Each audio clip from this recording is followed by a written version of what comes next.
Welcome in the space, family. Happy Sunday. Come in and hold space with me tonight.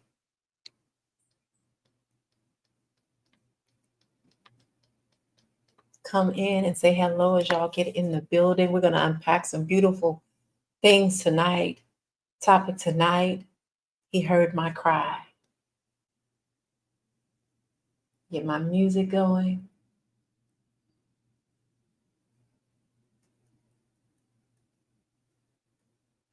Welcome in. Something was going on with my audio, so I could not put my music on here. But let's get these disclosures on the way while we're waiting. I share my own personal experiences on my journey to healing. I'm a certified life coach, and my mission is to restore the knowledge of self that's rooted in balance, truth, justice, reciprocity, and divine knowing. And the beautiful thing is, you don't have to abandon everything in order to receive what's available. That access is already in you. And the availability is what becomes possible when you recognize that. So if it don't apply, let it fly. If some apply and some don't, eat the meat and spit out the bones. If it all applies, eat it all and apply the knowledge. Get in the building, family. Topic tonight, he heard my cry. I'm gonna have a beautiful time tonight. I gotta take that out of my ear. I'm gonna have a beautiful time tonight. We're gonna have beautiful time tonight. But before we get into the topic, of course, we're gonna go in and set these intentions. So yes, happy Sunday, family. Get in the building.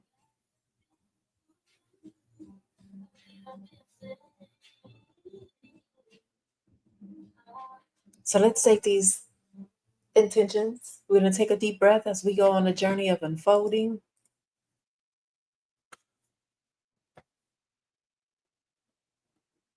We're going to name what hurt, what we hid, who we had to become to make it through. And in this space, we're open to cry. Open to cry that showed us how to blend in with the uglies. Let us unpack the moments we weren't seen, so we shrank. We didn't cry with words, but in silence, with tears. We with stillness that streams silently. We set the intention to unlearn the lie that told us we had to blend in to be blessed, to unbecome the version of us that was just trying to stay safe, but ended up silent. That was just trying to be accepted, but lost our voice in the process. I set the intention to be honest, even when it hurts. We aren't deflecting. We're not blaming.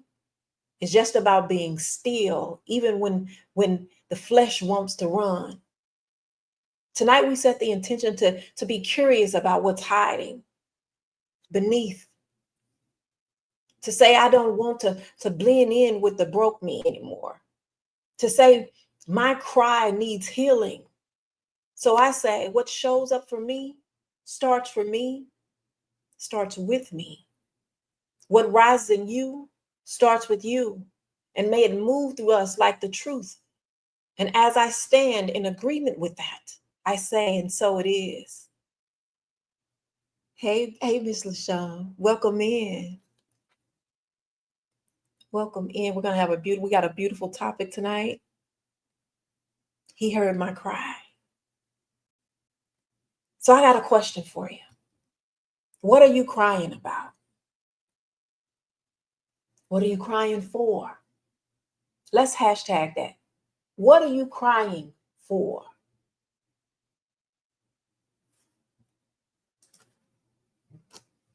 Let's get into it tonight. Welcome into the space where it starts with you.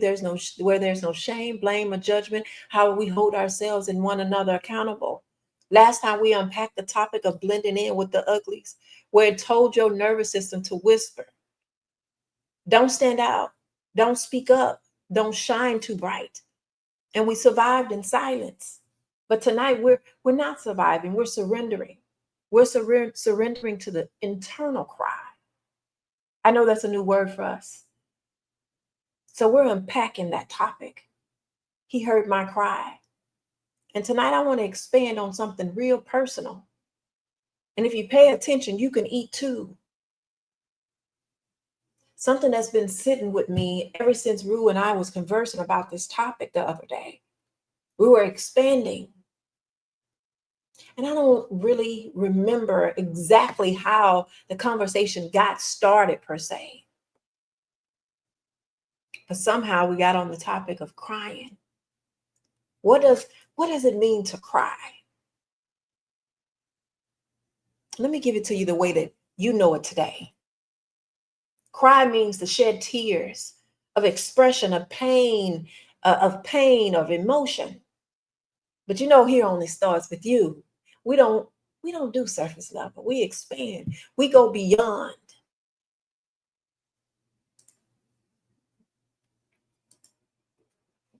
But before we go deep, one of the things that I thought about while I was unpacking this topic is going back to look at the things that I didn't pay attention to before. All those things I got to revisit. But I thought about that hymn we used to sing in church. Hey, Miss Rhonda, welcome in, beautiful. We used to sing, I love the Lord, he heard my cry. I thought about that song. I sang that in church with no awareness of what I was singing. We have no awareness of what we're singing, family. So before we get deep, let's unpack that song first because it sticks with me when I hear, I love the Lord, he heard my cry, or he heard my cry, based on the topic tonight. It was written by a white man. Yes, I know you put your stank on it. No need for tussling. But the words, every word you speak, we have to recognize this, family. Every word that you speak holds vibrational frequency. And that frequency can either uplift, it can bind, it can heal, it can harm, it can expand, or it can suppress your consciousness and your emotional state. This isn't just spiritual, it's neurological and it's energetic. So I don't want y'all to get in here and say it don't matter. It don't matter. I'm saying it with a different intent. It matters. If it didn't, they wouldn't have put so much effort into stripping us from our native tongue and giving us these things. So we have to pay attention. Everybody got their own shit but us. And I'm saying that boldly. Everybody got their own language. And English is one of the lowest languages vibrationally on the planet.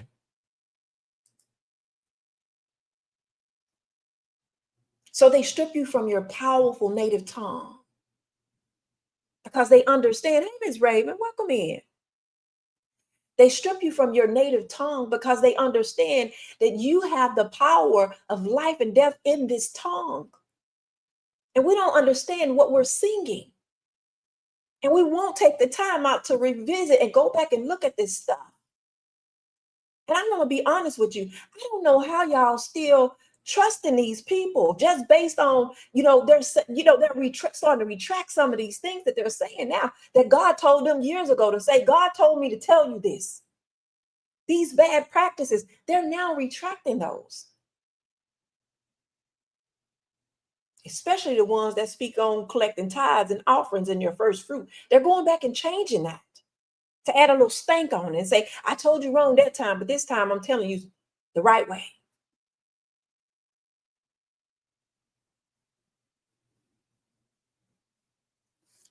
I don't deem any of them as reliable sources. And I advise you not to believe them either. Go and study for yourself. They saying God told them this, so you know they lying if they don't come back and say, well, this ain't what he meant. I'm asking for myself, what did he mean then? Did you misinterpret God's message that told you to tell me, that to give me a message to tell me what I'm supposed to be doing? Yeah, you're not reliable. And you're not. But anyway, let me tell you about this song that we sang. I love the Lord. He heard my cry and pitied every groan. This is pure foolishness and it's silly. This is why the pastor, evangelist, whatever you're calling yourself nowadays, is non-effective right now today. Because you lie. Let me share with you what it means. You're saying that you're groaning and sufferings are the conditions under which you're seen or heard by God. This is what you're saying. I'm not saying that, Ty. You are. Look it up and learn what these words mean. Whether you know it or not, you're saying that I'm not good enough unless I'm suffering. And it don't get no better down the line because it says, long as I live and these troubles rise, I'll hasten to his throne. Come on, family. This implies that we run to God only when trouble arises. This is subconscious conditioning. This requires you to delay your inner work until crisis hit. And it associates God's presence with energies, with emergencies, not just energies, emergencies. And over time, it blocks your joy, celebration, your peace from becoming spiritual access points. It cuts you off. But that ain't it. You singing the same thing over and over again. And what that becomes is incantations. This song doesn't make room for your nervous system to heal. It externalizes the solution and it bypasses the internal alignment. How does it do that, Ty? I'm glad you asked. If you focus in on hasting to a throne, it reinforces that the answer lies outside of you, at the altar, in the external cry, in a moment of despair. Healing comes when your internal cry and your external voice are in sync. It's about balance. That's ma'at. You recognize that the throne of God lives in you. That's what Jesus was telling them. No, it wasn't, Ty. Y'all gonna get on here with that foolishness.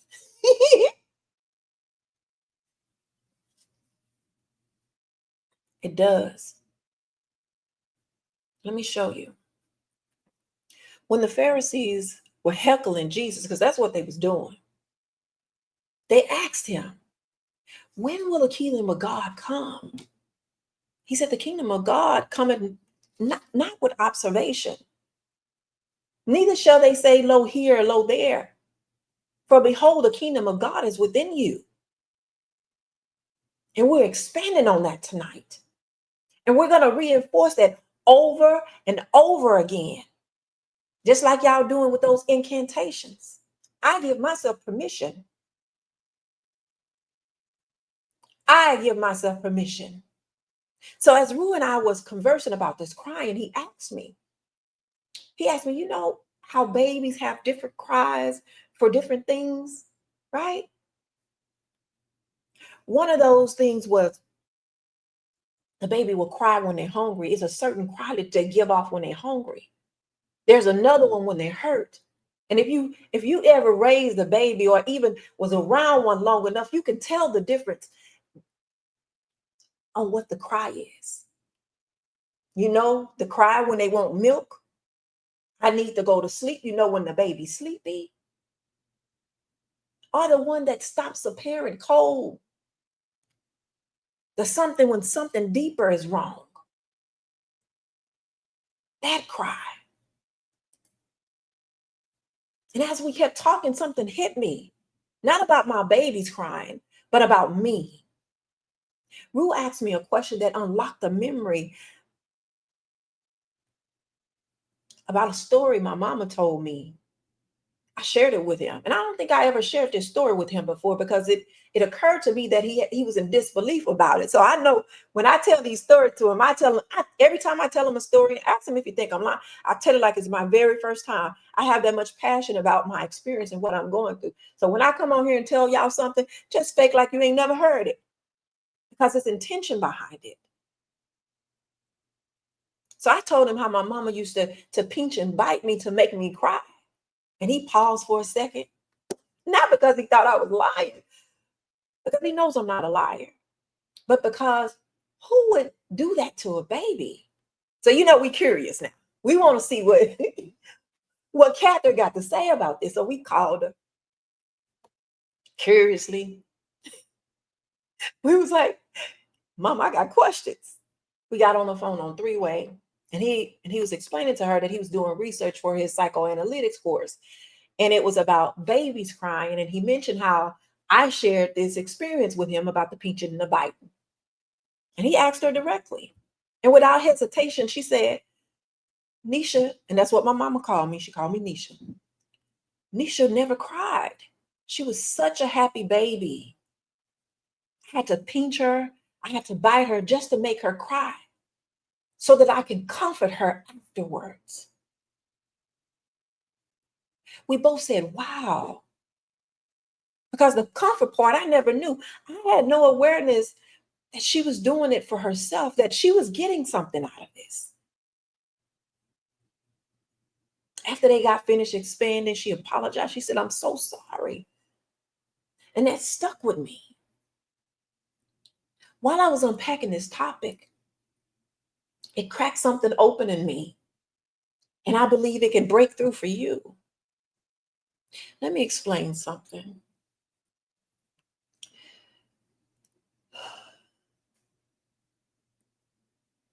If you were to just go on experiences in your life, and I'm talking to the pastors, I'm talking to the evangelists, I'm talking to y'all that's leading the people astray. If you were to just focus on your experiences, you wouldn't have to keep preaching the same sermons. I've been on here for at least 6 years. I have never talked about the same topic. Now, I have made connections between the two, but I have never talked about the same topics. And I've been doing this for a long time now. You wouldn't have to preach those sermons over and over again. I'm giving you some free game. This is some game for you, Pastor. I'm putting you on.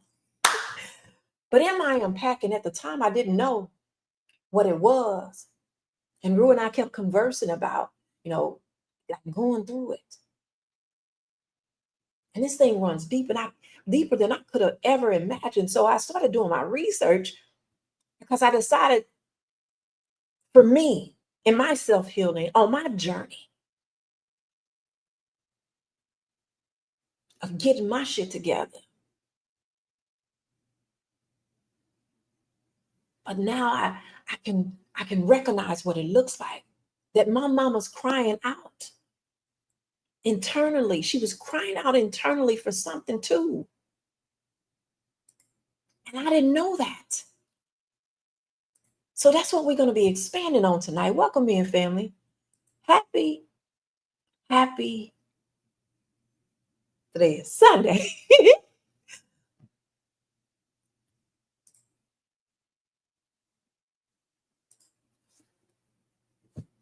Now, this ain't the first time. It probably is the first time I'm going to say this.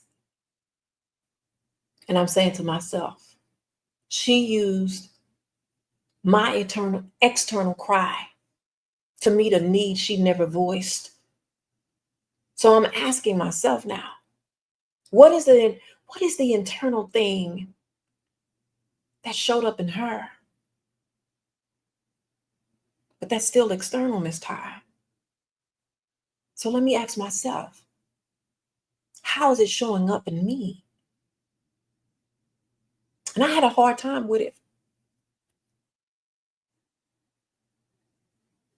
because it didn't connect. And y'all know how I am about connection. It has to connect for me. If it don't connect, it don't make sense. I'm questioning it. And I needed that thing to connect. And then Dr. Simatawi shows up and he says, Pooh, you know, crying isn't just about tears. That's it. I was thinking too small. I was thinking surface level. Now I got to expand. We are unpacking that tonight. We are impacting the expansion of what it is to really cry. And I'm not talking about these physical tears. You know how I say everything starts with you? Tonight is no different because it's in the experience.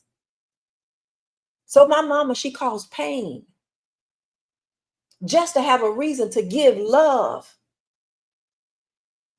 Sit with that. She calls me pain so she can have or experience love because love wasn't showing up inside of her. This is beautiful, family. Welcome in, Miss LaCarla. Hey, Tiffany. It shows me how so many of us are trained to only receive love after pain. We grew up learning if I'm quiet, I get ignored. But if I cry out, I get love. So let me fake shout so people can pay me some attention. Yes, it's happening. When I say many of us, I'm not just talking about you, I'm including me. Nobody is exempt. Everybody is crying, whether it's external or internal. And that's what we're unpacking tonight. Because that's my experience. I'm sharing with you on my journey, and I know that it will resonate with you. So maybe pain is the pathway to being seen. But this is what we're modeling for our children. And that belief doesn't just stay in your head, it gets wired in your body, it gets into your nervous system, it goes into your emotional reflexes. That means even if you intellectually know your love, your body might still believe.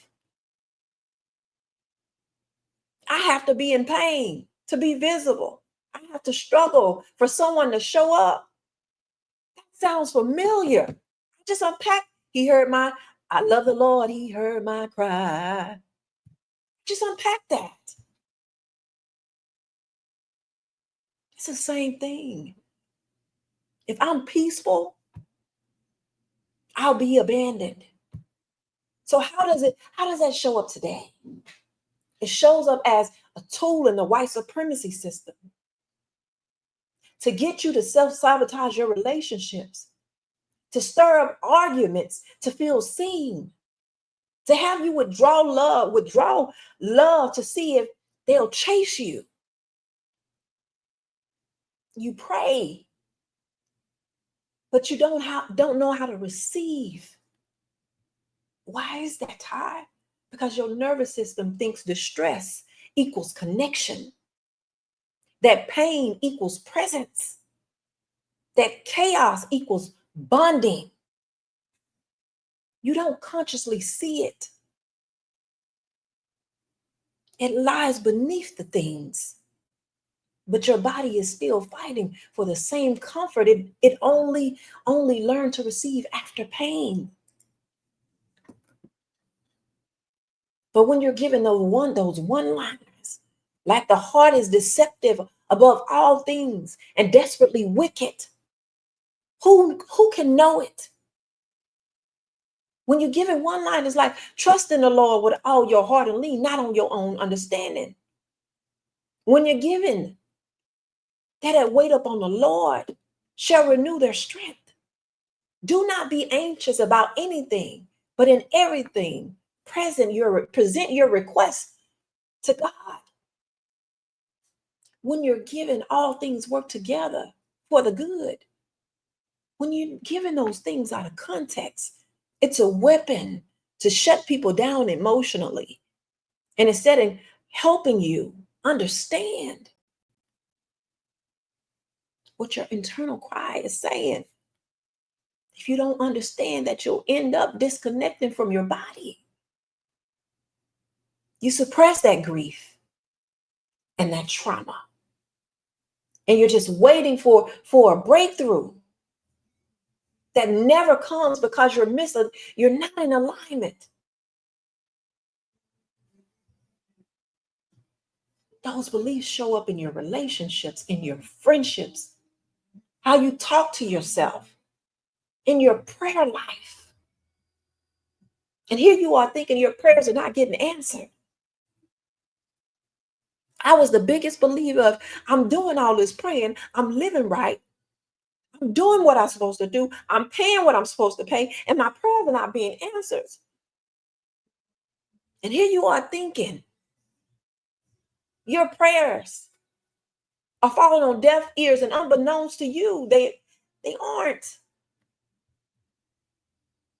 Tonight is huge, family, because you don't consciously see how your body has a crave to create chaos in your relationships, in your life, and I didn't see it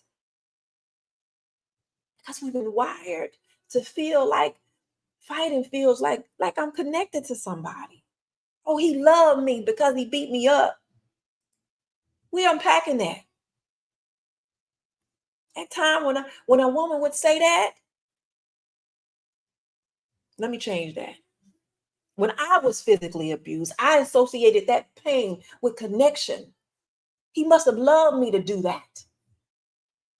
He must have loved me to show all this jealousy, to want to fight me just because I spoke to somebody. He must love me.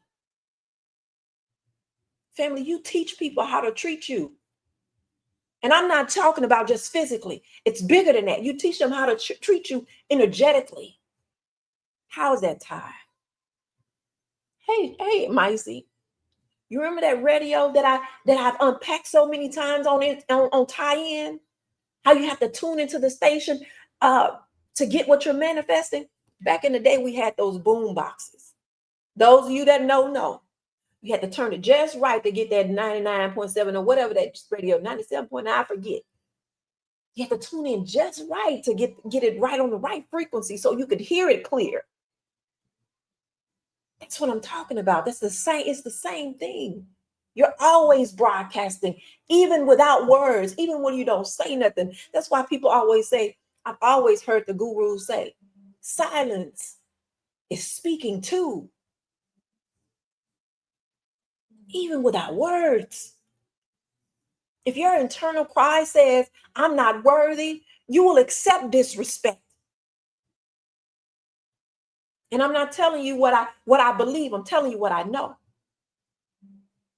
Because this is what I was saying to myself on the inside. So on the outside, all I was getting the experience after experience of disrespect, running over my boundaries. If what you're broadcasting says, I'm only safe when I please others, you'll overextend yourself for other people. You'll people please. If it says I don't trust love, you'll push people away or sabotage a connection that is genuine and pure. I'm telling you what I know. I hear women say this all the time. Oh, he too nice. That's only because you're tuned in and you tapped into the wrong station, family. You don't recognize this niceness that can flow through this space. You don't recognize it because you're so addicted to the toxicity that shows up in your life. And guess what? People respond to your frequency, even if they can't explain it. I don't know why I'm so drawn to this toxic person, but I keep going back. Ty can explain it. They're not teaching you this at church. So come on in the space where it starts with you so we can unpack this.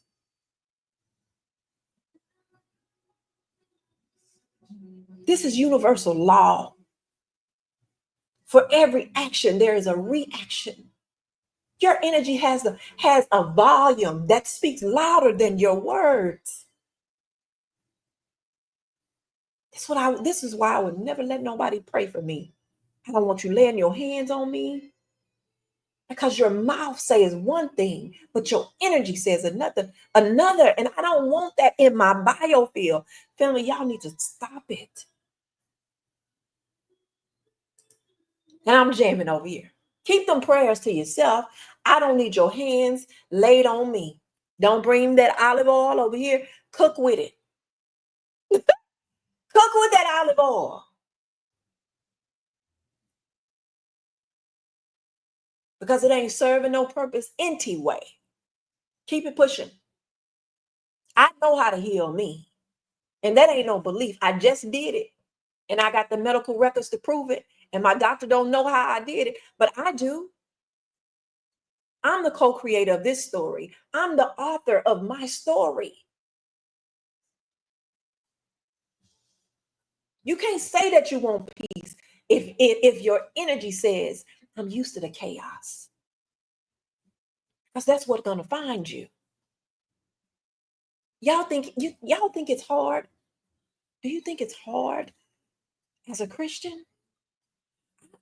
I don't think it's harder for me now than it was then. You have no idea when you don't have nobody to blame how hard it can be. But I understand these battered women out here when they say he loves me because he beats me up.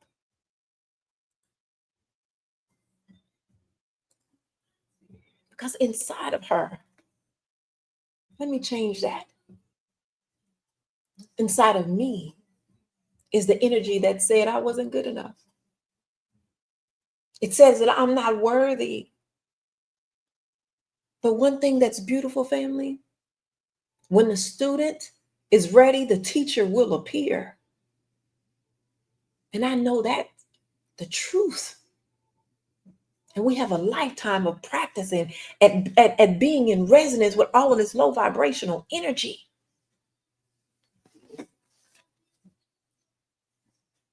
Family, y'all need to be saving this video. This one is for the books.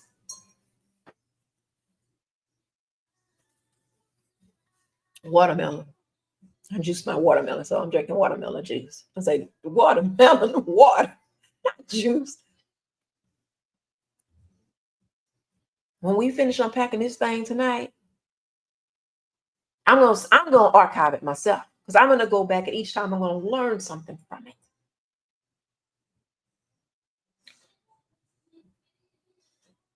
And I bet you'll start to see these correlations in your experiences because you can't unhear what you heard. I'm a disciple, and it's in the experience. And that's what we're unpacking tonight. No, I get ahead of myself. But I'm going to go back. Let's go back. And before we go another further, because we're going there tonight. That's how you say that every time. And I mean it every time.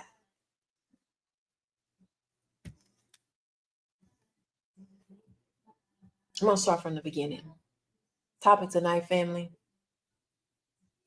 He heard my cry.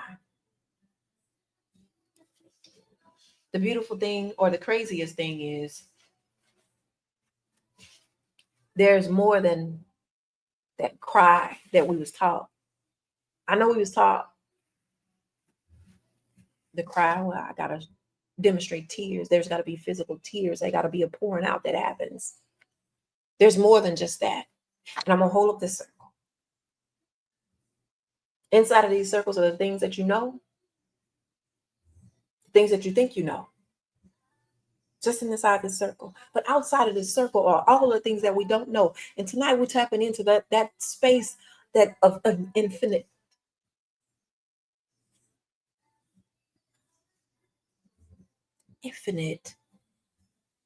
space. That's what we're tapping in tonight.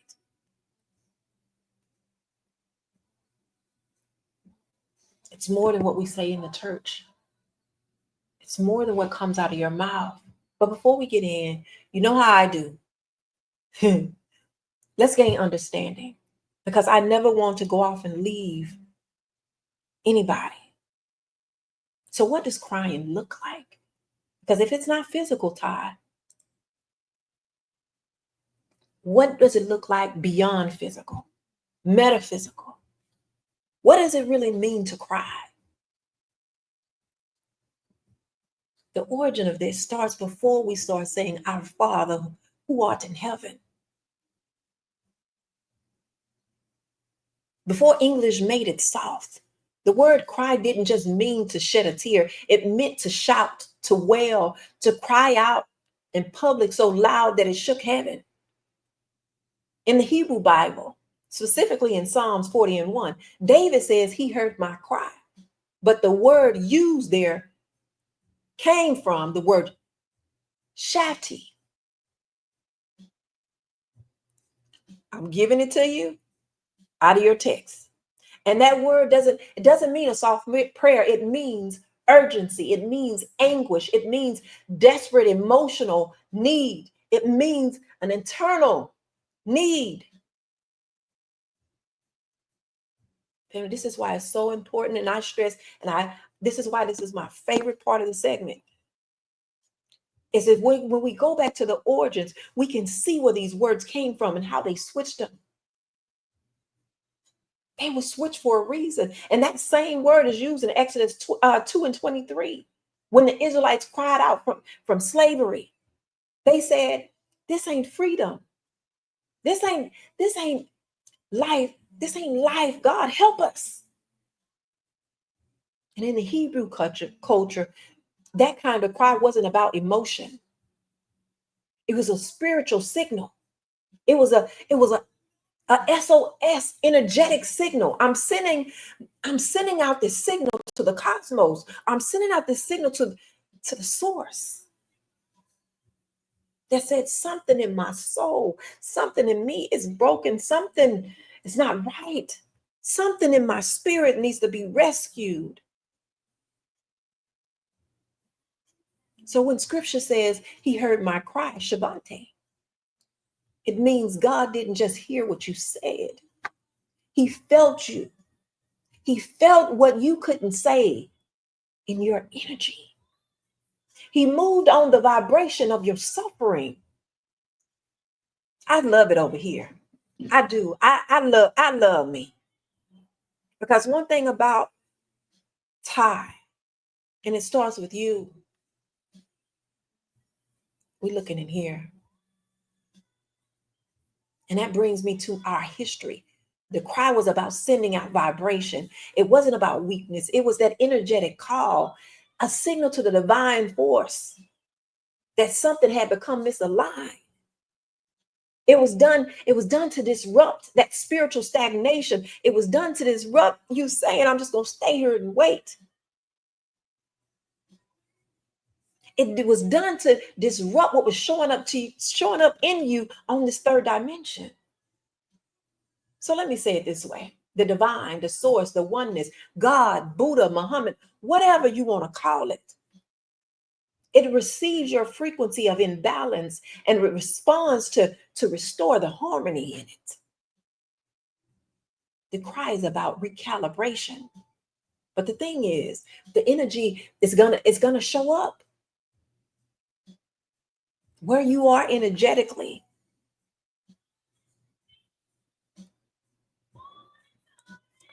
That's a lot, Ty. That was a lot. But I got you, sis. Brother, I got you. It's a lot for me. But let's break it down. You know I like to expand. And that's what we're going to do. We expand. So I was just talking about the cries. Ty, you just told me that these are not just physical tears that I'm crying. It's not just speaking out. It's not just yelling out and crying out for something in the physical. There's two cries. There's an external cry and there is an internal cry. And most of us only know how to express externally because we have no awareness that it's not just one, but it's two. You know how we was watching that Eddie Murphy movie where he says evil is good. Duality is in everything. We thought it was funny back then, but I'm telling you now, you can't have one without the other. So high, so what's so high is below.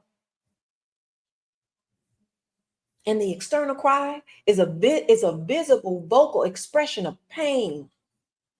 It's an outward expression of need and desire. It's meant to be heard on or seen by others or even God.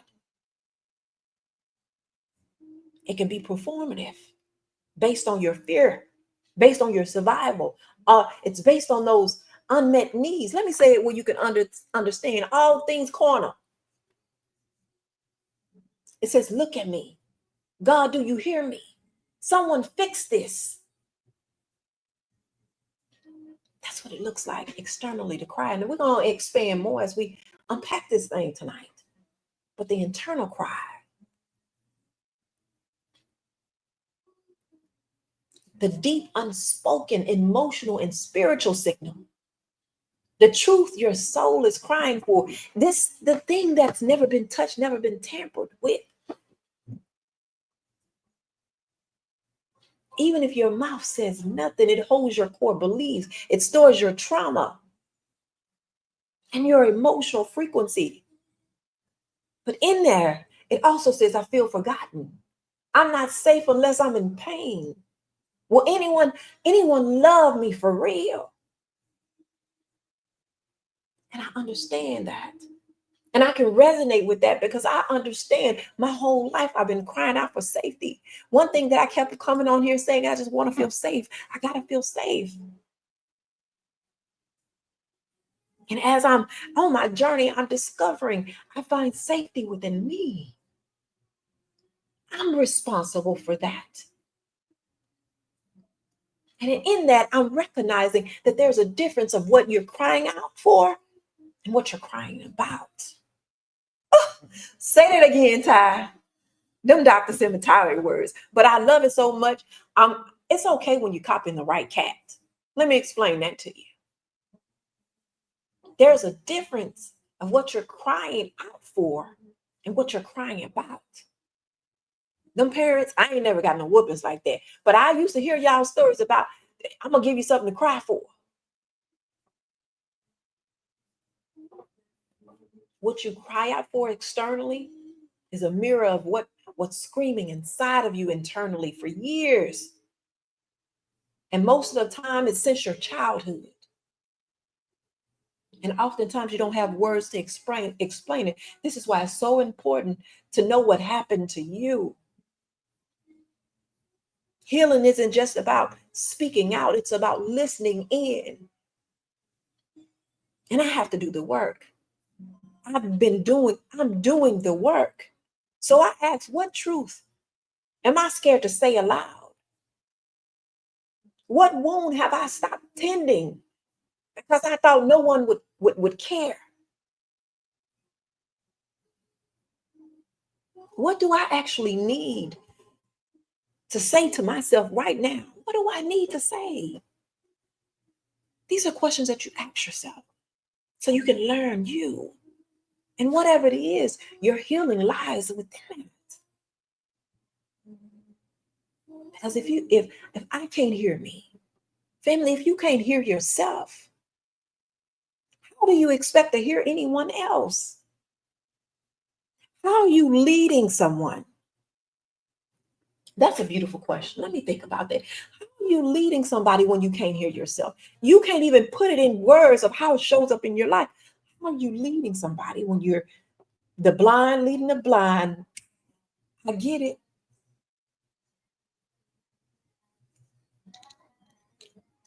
You know what's so beautiful about it's in the experience? You don't forget. It doesn't become how does Ruth say? Gurgitation. But Miss Ty, I can recognize it in my body. I don't know how to label it. Guarantee you your body memorizes it because the body never forgets, it keeps the score. It says your body will say to you, this is dangerous. Let's store this up for later. So in the event this nigga trip off a red flag, I can pull it out the closet that I put it up, I hung it up in. So I can, come on. And your amygdala shows up as that threat detector. It starts to go off. It's on high alert. Your nervous system gets rewired to treat normal situations like survival instincts. You start getting that feeling in the pit of your stomach. I've been here before. So this is familiar. This is, what do they call it? When you experience something, deja vu. Because your body never forgets. Come on. So if you learn as a kid, I only get held when I'm crying. No one checks on me when I'm happy. Pain gets attention, peace gets ignored. You're set up for a toxicity in your life. Then your system memorizes that as the pathway to connection. I got to connect. And the only way I know to connect based on childhood, you live by, you can eat. This explains it. Why, without realizing it, you start chasing conflict to feel closeness. You pull away when people are good to you. You only feel seen when you're struggling. That's not because you're broken, it's because your body is still playing an old track. I'm gonna say it again: disconnection. So that distress equals connection, silence equals abandonment, peace equals invisibility. This is crazy. But that's not all. And it ain't. It shows up physically. But if your cry is internal, it comes out somewhere, seeps out. I don't remember how long ago that was when I showed y'all those pictures of your aura and how you can have the hook and how all those things get inside your aura and it starts to contaminate it. I'm sharing with you from experience. This is how it shows up in your life. But let me show you how it seeps out. It comes out in tension in your shoulders and your neck. When you're carrying unspoken words or pressure to be strong, it shows up in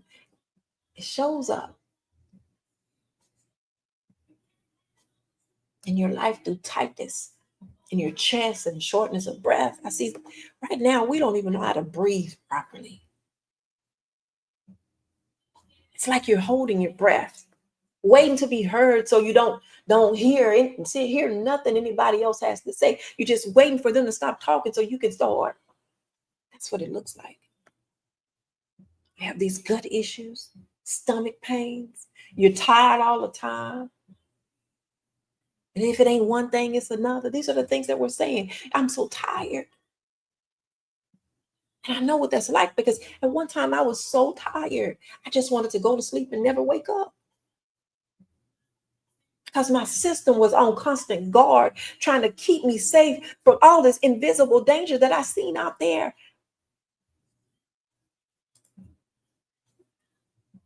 I couldn't even sleep at night. I was so restless. And that caused me to numb and disassociate. And I checked out emotionally because my body didn't trust that crying that I was doing would bring me comfort. And what happens when you keep getting disappointment after disappointment without healing? And if you're not taught the difference is the external cries, what you say to be seen, and internal cries, what you feel, but never speak, then your system will keep defaulting to self-sabotage. starting fights, creating chaos, just to keep feeling real, just to get that hit of dopamine. It's a drug. That's how they know what to give you when you have pain. That's how they know what to give you when you got a headache, when you got a stomach ache. That's how they know how to prescribe things, because they study the body chemistry and they have awareness of how your body works. And we don't even have awareness how our bodies work. And you emotionally shut down. You start ghosting and going numb when things get too intimate.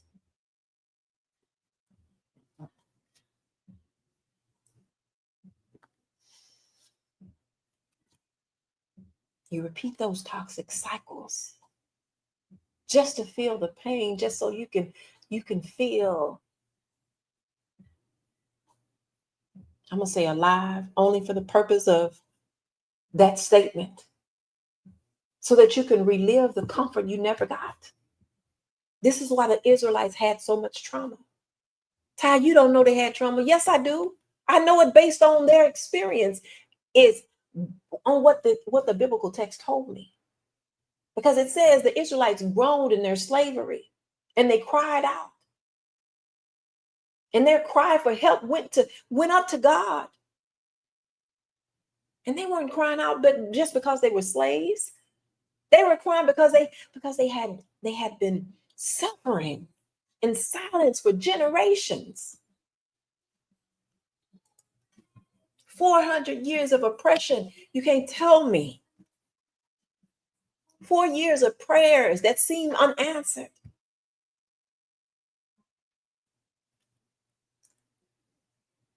And not having the awareness. Tell you it's in the feeling. It's in the feeling. Your prayers are being answered according to the feeling. So 400 years of babies born into bondage, of mothers weeping over sons they couldn't protect, of fathers breaking under systems they couldn't escape. Their cry wasn't about what was happening in the moment. They thought that they were being ignored. Just like a baby throwing a temper tantrum. They thought they were being ignored. Top of tonight. He heard my cry.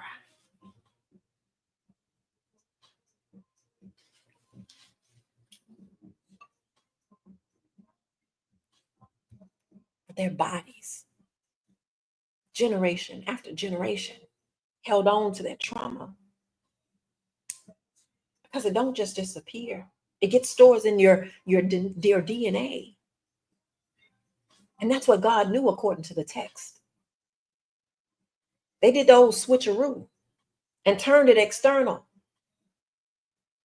to say, to tell you, you got to turn to me. Even Moses was like, wait a minute.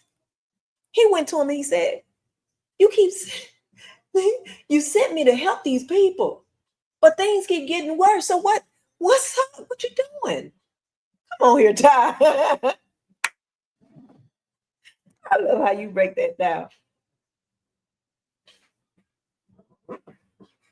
Moses said, listen, you can't keep doing this. These people are losing hope. Anybody ever been obedient? You're trying to do the right thing, and it looked like everything was falling apart. And we keep reading these stories over and over again, as if they didn't tell us these stories were allegories. We have to see how it shows up in our lives. And I'm gaining so much understanding. I'm overstanding about this. When I use these allegories,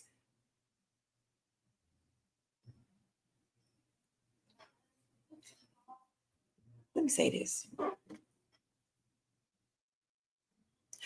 Because the people Moses was sent to help, they weren't brand new to the pain. These people were in bondage for a long time. They were born into it. All they knew was bondage. So when Moses showed up talking about freedom, they couldn't even hear it. How you know, Miss Ty? Because your Bible tells me so. Not only that, because of my experience with you, because of my Mookie's experience with you. You've been in bondage for so long. Dr. Simatawi showed up on the scene, and instead of trying to learn and have an open heart to receive, you come up with a plan to run him out. You had the idea he got to be stopped. So y'all get the teaming up. Only time y'all come together to try to stop, put a stop to him. You stop visiting his business that you was promoting. All in the store talking about healing properties and how it's going to change this dynamic and how it's going to heal people. And all because your collection plates and your tithes and your first fruit that you made up was coming up short. And because he started advocating for y'all, because he was, y'all ain't no different. You're silly. That's so silly to me. Listen, it says in Exodus 6, I think it's 6 and 9. They didn't listen to him. See, Ty is T. She T because she can break this thing down, like Moose say, like an 8th grader. 8th graders can understand this. Now I know sometimes I use those big words from time to time, but ask if you don't, look it up. If you don't, it's beautiful. But they didn't listen to Moses. And by him, I'm talking about Moses. Because of their broken spirit and their cruel bondage. It wasn't that Moses didn't speak, it was because their spirits were too crushed to receive it. Imagine that. And here's the part that hits deep. When your spirit has been crushed long enough, you experience disappointment long enough, you stop even expecting relief. So you mean to tell me that where you are, is that where you are? I don't know. No, that's not me, Ty. I don't believe that's me. Yes, it is. How you know? Because you say these things. And I'm going to give it to you because I hear y'all saying them all the time. I'm just going to focus on my kids. Welcome in, family. I'm just going to focus on my kids, knowing damn well it's because you're saying I've given up on healing, or I've given up on my joy. I want a man, but I'm tired of being hurt. So you ain't really truly talking about I'm just going to focus on my children. You just saying I'm tired. My spirit has been crushed about these experiences. Come on here, Ty.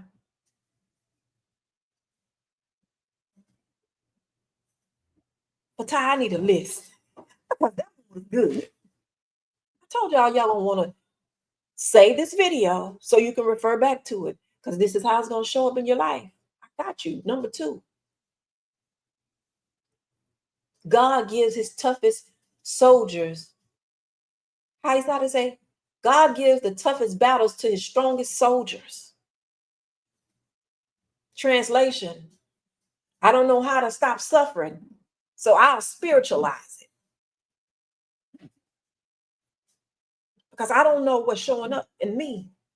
And I ain't even examined it. So let me just spiritualize it so I can scapegoat. What about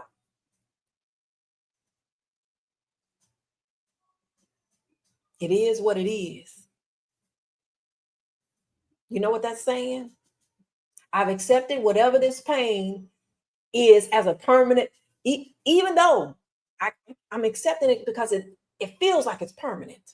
Even though I'm outwardly saying trouble don't last always. I want to say that one more time. It is what it is. Inside, I'm saying it ain't gonna get better. I've tried everything. But on the other hand, we're saying trouble don't last always. What's next? It's God's will. I don't feel like I have a say or a choice anymore. I was looking at this. I think he's called a scientist. I don't know if he studied quantum physics, and we have these telomeres. And they were studying how following a certain process, if you did certain things and you change your thinking a certain way, and you change your eating habits a certain way, that you could lengthen your life. The telomeres started growing stronger. Go look it up. They start growing longer. So it's adding time.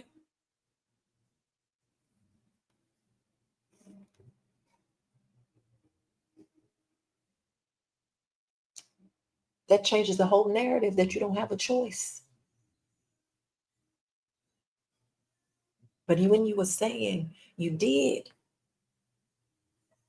it's not meant to understand everything. That translates to I've stopped asking deep questions because I'm scared of the answers.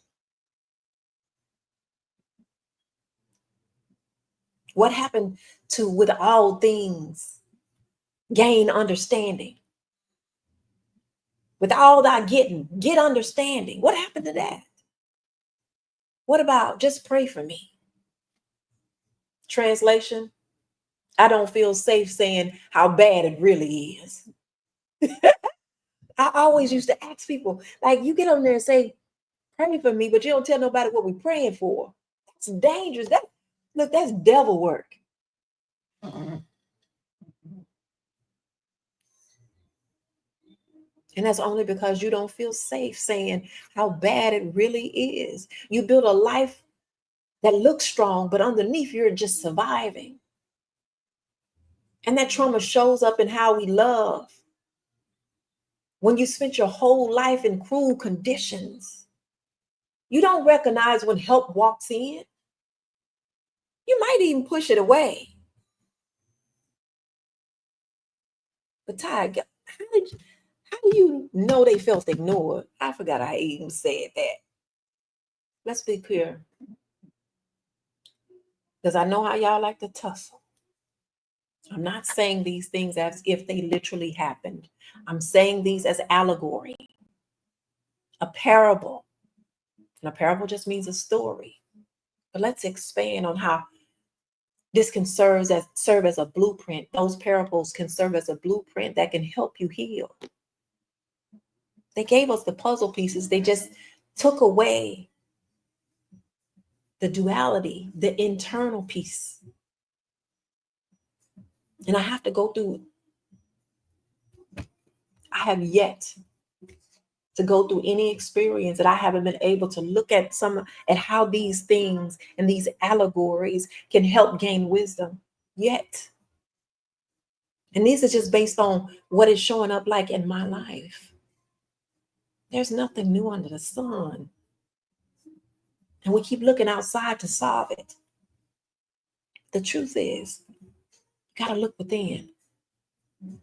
And here's the text.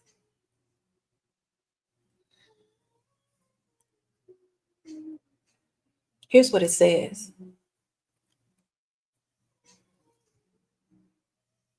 It doesn't say this directly, because you feel it in the silence.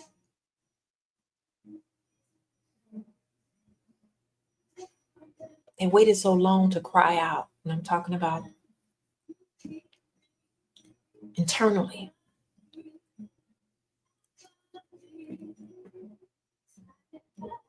By the time they did, it was already discouraged. Because they was looking out there for what was available in here. And when nothing changed right away, they felt abandoned. Let me make this plain. That's what's happening when pain goes unacknowledged for too long. Family, you've been there before. They call it sick and tired of being sick and tired. They used to tell me. They used to tell me when she get tired of them, she'll leave them alone.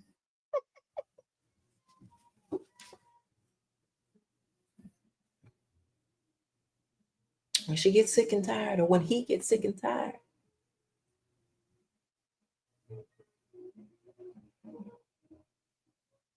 They don't just go for the women, man. I say that to you too. I know I oftentimes I talk to the women, but I'm talking to you too, because this goes for you too.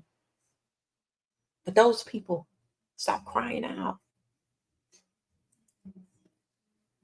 Not because they were healed, but because they believed nobody was coming.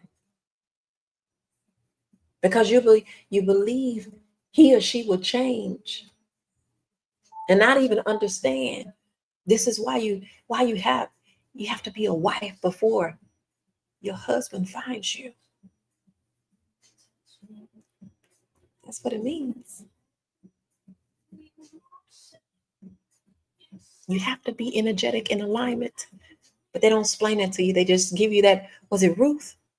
They just give you that. I want me a Boaz, but they're not telling you the message behind the metaphysical point. I know y'all don't like when I say that. They're not giving you that. She was a wife because she was in alignment. She was tuned in right to the right frequency to receive what showed up in the space. You're not gonna get what showed up in the space because you ain't tuned in right. So you ain't, instead of you read you a Boaz, you're gonna get the ass.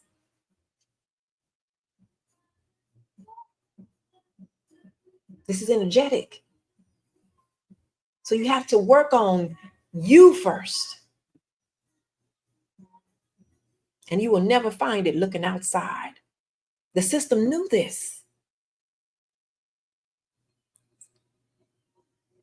So take away their internal locus of control.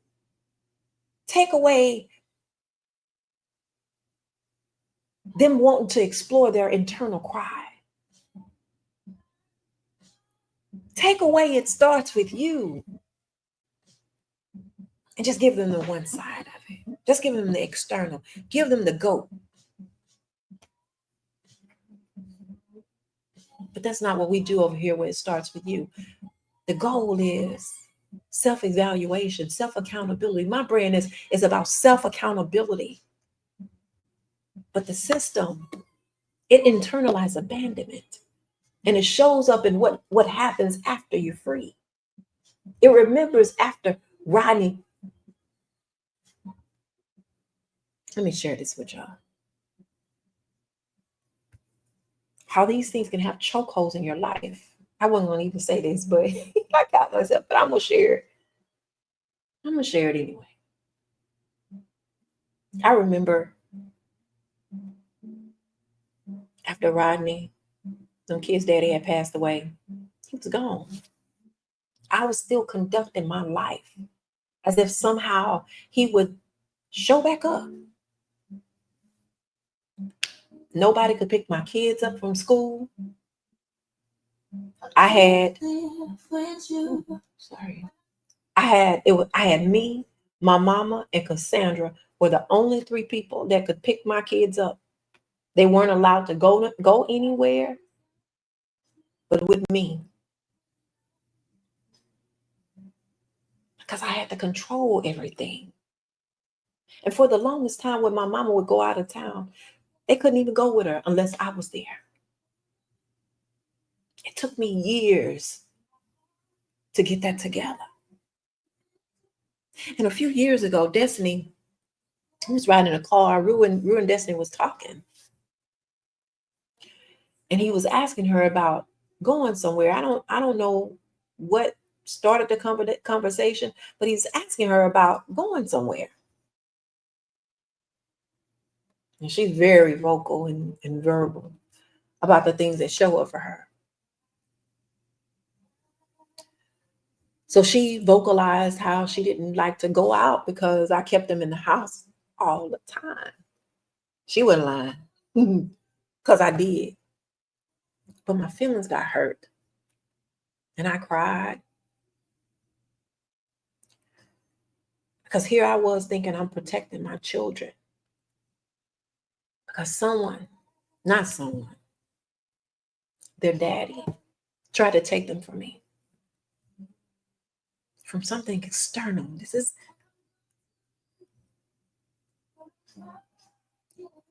But because I was so focused on the external cry, I didn't hear their internal cries. That's what happens when it shows up in your life. You get so taken away and distracted by what's going on out here. You can't even see what's right up under your nose. They were crying out. I couldn't hear it.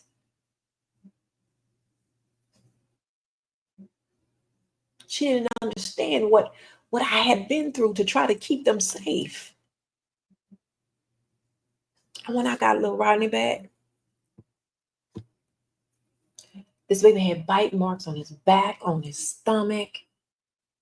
I took him to the doctor. It was so bad they called CPS. That baby was so afraid. I say he was a baby. He was 5. He was so afraid. He was afraid of his shadow. And I was weeping so for him externally. And I didn't even think about the harm that would come from it, from sheltering them like that. All I knew is I wanted to protect them.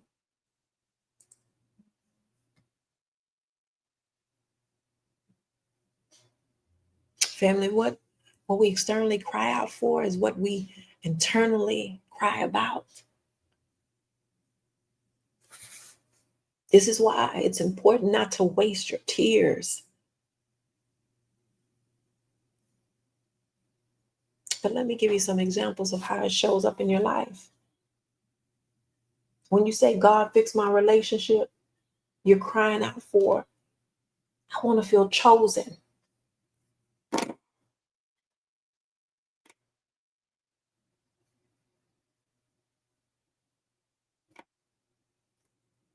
I want to know how much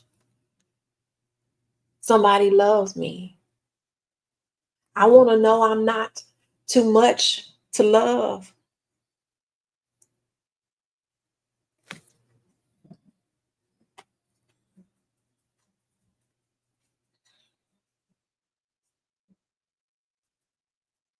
When you say, God give me more money. I want abundance. Beneath that lies, I want to feel secure. I want to stop feeling powerless like I did when no one took care of me. When you say, I just want peace in my house, the internal cry is I never had peace in my body growing up. And I'm tired of surviving in this chaos. So yes, the external cry, the external cry is a reflection, but it's not always a clear one. It's like a shadow. I would hear them talking about the shadow work. And I never understood what it meant. I'm just thinking like, okay, I may got some bad things that are lurking on the inside of me. But I understand. It's like a shadow. You see the shape, but not the full form. You're only seeing half of it. You know you're in pain, but you don't always know why. And it's important because I was feeling things that I couldn't speak to. That's why healing takes reflection, not just reaction.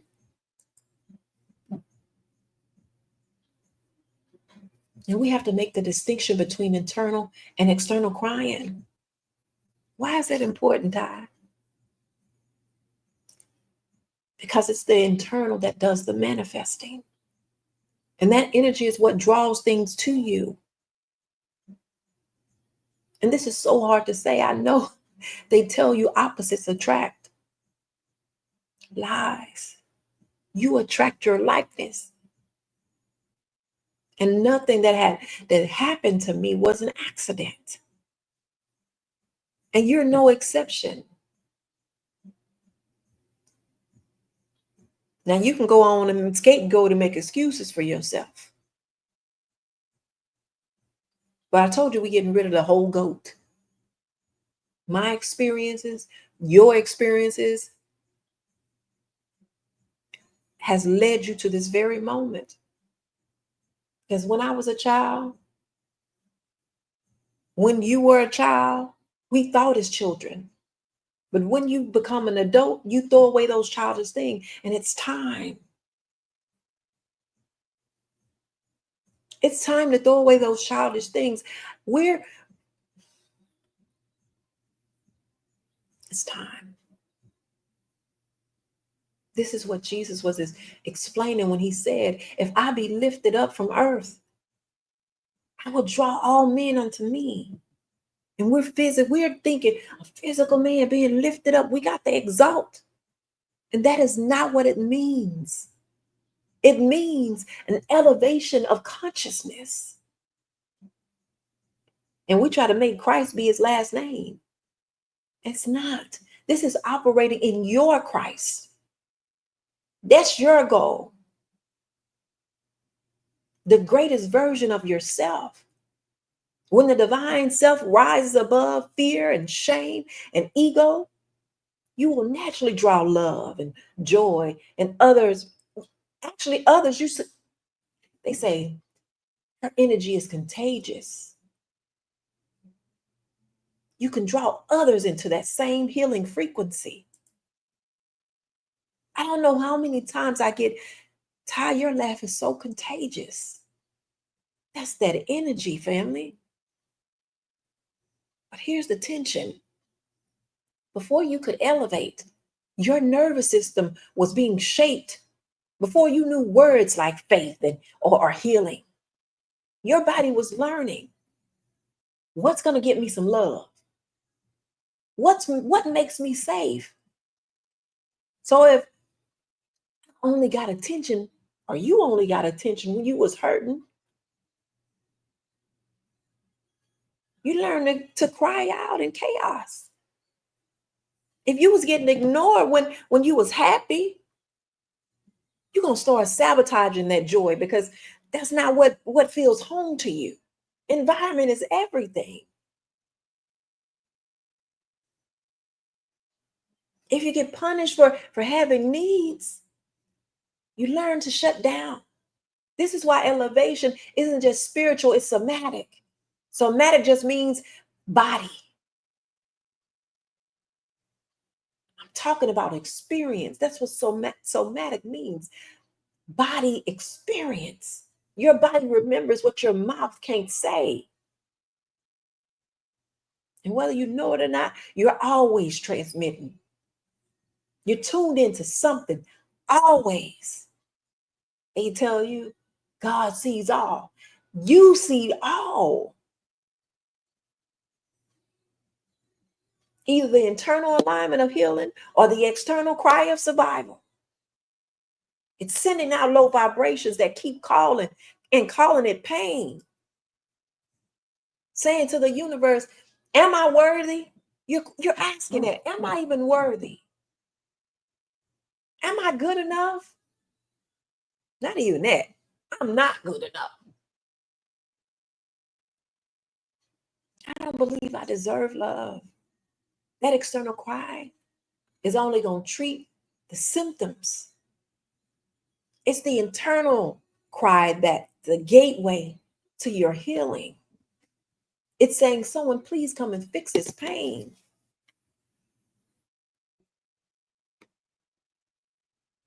That's what externally it looks like. And you're doing this every day unknowingly. No, I'm not, Miss Ty. Let me tell you how you're doing. You know how y'all post your pain online, hoping someone will rescue you? I know you don't think that's what you're doing, but unconsciously it is. Please pray for my family members or me. That's an external cry out. You're doing it when you're crying out for peace. Meanwhile, you're still entertaining chaos.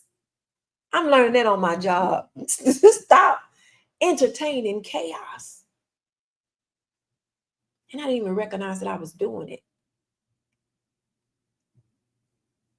I would go looking for a fight, allegedly. That's what they say.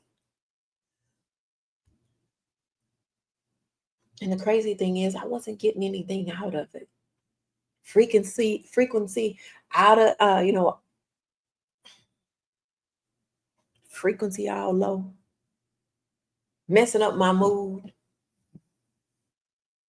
And here's the wild part. You might be crying out for God for healing.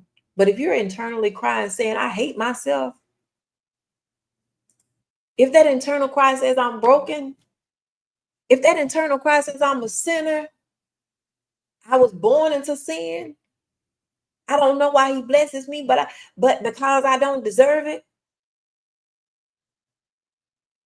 what the God hears, not just the words you say in church, not what you're yelling out in your prayer closet, but the energy frequency. He don't know that jibber jabber that y'all be talking about. God speaks in energy. He doesn't recognize those tongues y'all speak in, hopping on your Honda. He don't recognize that. He recognizes your energy. Look, it says, man looks on the outside appearance, but the Lord looks on the heart. What do y'all think that means? That means God perceives your internal state, your energy, your intention, your vibration, not just your performance. Y'all don't recognize that y'all are putting human characteristics on God? And I'm not talking about no real life sky daddy. I'm not. I'm talking about source. Because it doesn't respond to all that carrying on. Roll around on the floor. Heal this. Listen, he said, y'all can heal all the people y'all want. You can cast out all the demons y'all want, but y'all gonna show up in here and say, I won't tell you I don't know you. You know why? Because you're not in alignment. Your frequency shows stranger to me. You a stranger. I know you not. Unless you're in alignment in it, it responds. It's alignment. But let's expand control, because I've been talking about control a little bit, because whether we know it or not, we're speaking to source every day. And there's something Ru introduced me to called locus of control. Still internal, external, because there's always duality. An external locus of control it's when you do things thinking in the attempt to influence something to turn out different. Let me give you an example. If you're saying, I just got to pray hard and things will turn around, God gonna come fix it, watch. Things happen to me for no reason. That's an external locus of control. What about the duality? You're not gonna give you that. The internal locus of control is when your control is in oneself. It's here. It's in me. Things happen through me. I'm the co-creator of this life. I have dominion. I choose to heal. I choose to grow. And this is why Jesus told them, don't weep for me, because he noticed that they didn't have the internal locus of control. Don't weep for me. Weep for your children's children, because you got bigger fish to fry. Because he saw beyond those tears. He saw their internal. He saw their fear, their grief. And they had all of their identity wrapped up in him. And not who they were called to be, and not the internal locus of themselves. They did not recognize that ye were gods. And he wasn't dismissing them. He was trying to awaken them. He saw that bite my mama gave me, how it would affect my children. Come on. I just showed you how you use it in life. I know I jumped, but it's the same thing. From that experience, he saw that the generations after them would carry trauma and tradition, but never get taught how to feel. They never would get taught how to keep a living. Slid that on in there on y'all. And I always wondered how. In one breath, it says, you would get the desires of your heart. And I asked who this today. But in the next breath, they would say, he may not come when you want him, but he's always on time. Listen, I know we all heard that saying and that we've taken it out of context. But on It Starts With You, I'm going to share with you what it really means. It means that God doesn't move on your external schedule.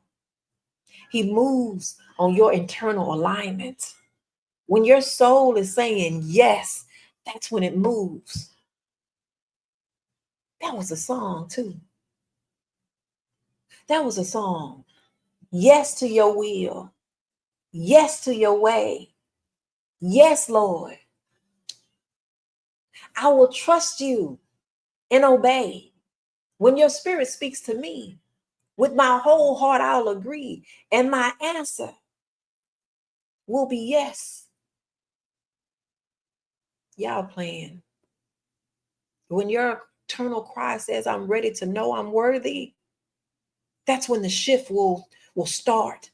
Things will start shifting. And I'm not talking about the daddy that y'all claim is up there coming to fix everything.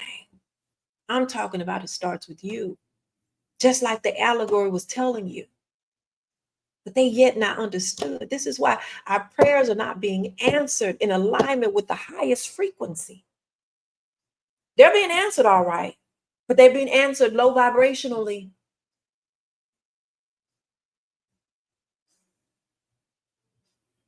And I know you say, Ty, you don't pray.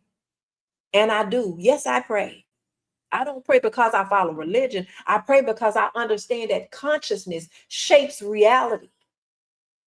Prayer for me is intention in motion, a way of aligning my energy with the frequency of what I desire to create or call in. I'm not making any petition to a sky god. I'm communicating with source, the unified field, the divine intelligence, the divine oneness that responds not to the performance, but to the resonance that shows up when I tune in. When I pray, we different. When I pray, I'm not begging. And I'm not begging. I leave that to y'all. When I pray, I'm tuning my spirit into the higher vibration of love, peace, clarity, worthiness. I'm not saying I'm not worthy. I'm saying I'm worthy. I'm saying, let me become the frequency of what I'm seeking. Yes. To me, my prayer is quantum. It's a vibrational declaration, not a request for rescue, but an act of co-creation.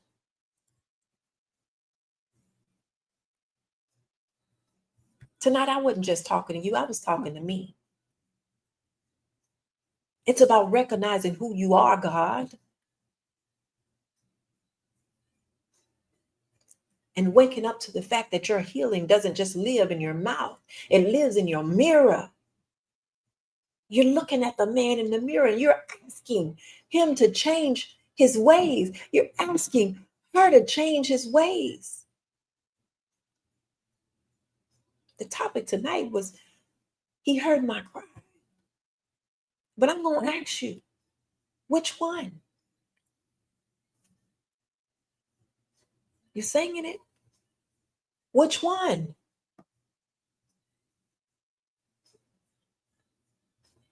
That's why many of us spend our lives, our entire lives, crying out externally, posting, praying, pleading, hoping to be rescued. One day we're going to be caught up. Got a trick? No, ain't no trick. Got a secret. There ain't no going to be no rapture. I said that. Ty said that. Not even realizing that what we attract isn't based on our mouth's cry.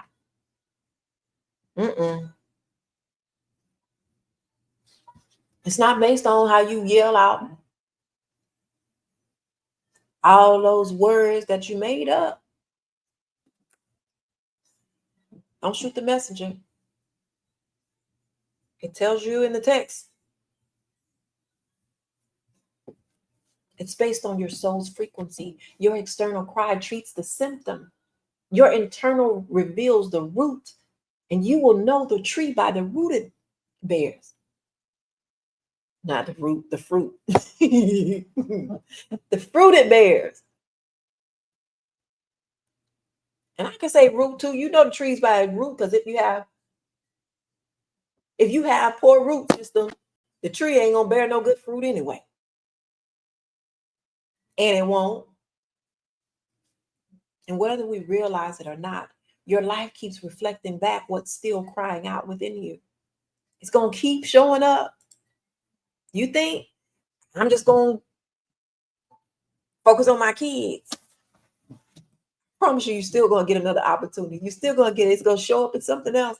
Them kids, let me tell you something. Them kids, when they get grown and they start smelling themselves, they're gonna get themselves some husbands, they're gonna get some partners, and you're gonna be by yourself, sweetheart.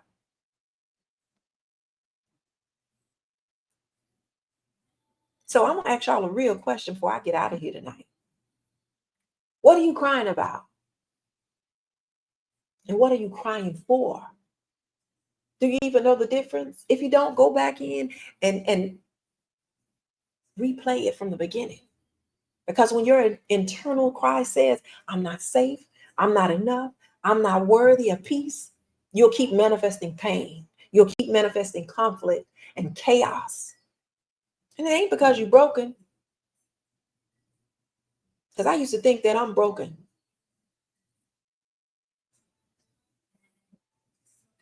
But because that's the signal your energy is sending out. It's calling in everything that you're experiencing, all of those no good men, all of those men that left you, all of those women that cheated, all of those men that did whatever they did. It's calling all of those experiences to you. And the goal is to become aware of both sides. We ain't throwing nothing in the trash. Remember I said we're going to keep what we don't have to get rid of what we have.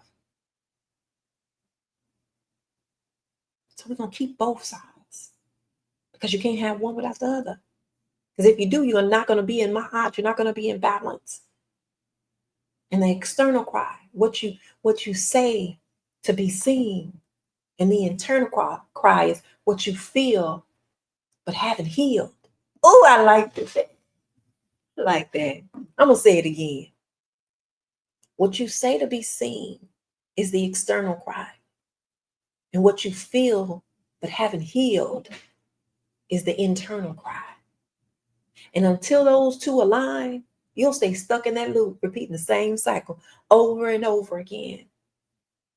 But when you go within and you have balance, you can access your Christ nature, the version of you beyond the fear, beyond the shame, beyond the survival. And that's when you'll begin to rise. Because that's what Jesus meant when he said that. I'll be lifted and I'll draw all men to me. When your consciousness is lifted, you don't just attract people, you attract peace. You attract love. You attract peace and healing. So if your heart desires change, It desires joy and love. It's not just about changing your thinking, it's about changing your energy. It does begin with a thought, but it's the feeling that does the manifesting. We've unpacked the process of creation. I can't even say go back down the timeline because a lot of my videos is coming up missing now. Because yes, God hears your cry. But the question is, which one is speaking louder? And the only way you know is to listen within because it starts with you.